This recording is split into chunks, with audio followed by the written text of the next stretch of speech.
یہ کہانی ہے ایک عظیم بادشاہ کی، ایک خوفزدہ قوم کی اور ان درندوں کی جنہوں نے صدیوں تک زمین پر فساد مچایا۔ زمین پر ایک ایسے شخص کا راج تھا جسے اللہ نے بے انتہا وسائل اور بے مثال حکمت سے مالا مال کیا تھا۔ قرآن انہیں ذوالقرنین کے نام سے پکارتا ہے۔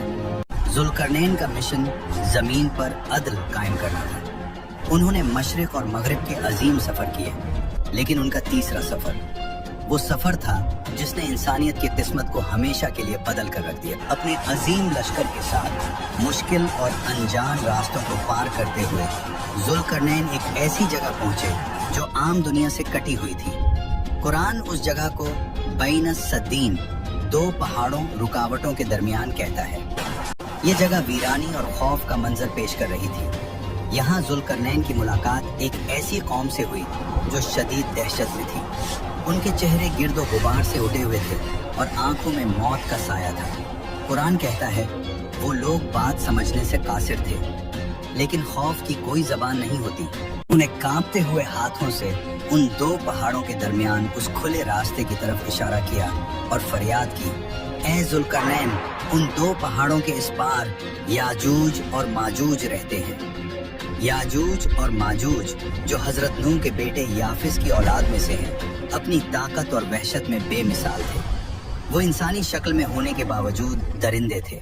اس قوم نے بتایا وہ زمین پر فساد پھیلا رہے ہیں، وہ ہماری بستیوں میں گھس آتے ہیں، ہماری فصلیں تباہ کرتے ہیں، ہمارے جانور کھا جاتے ہیں اور بے پناہ خون بہاتے ہیں۔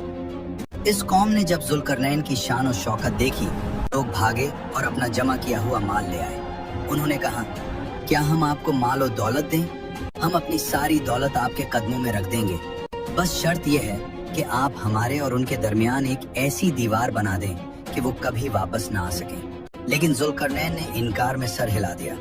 انہوں نے ایک ایسا جواب دیا جو قرآن نے محفوظ کر لیا، جو طاقت اور مال میرے رب نے مجھے دیا ہے وہ تمہارے مال سے بہتر ہے، مجھے تمہاری دولت نہیں چاہیے۔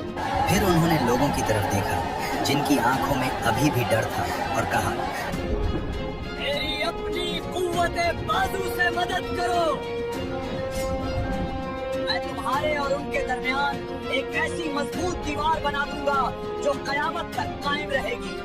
ذوالقرنین نے حکم دیا، لاؤ میرے پاس لوہے کے بڑے بڑے ٹکڑے۔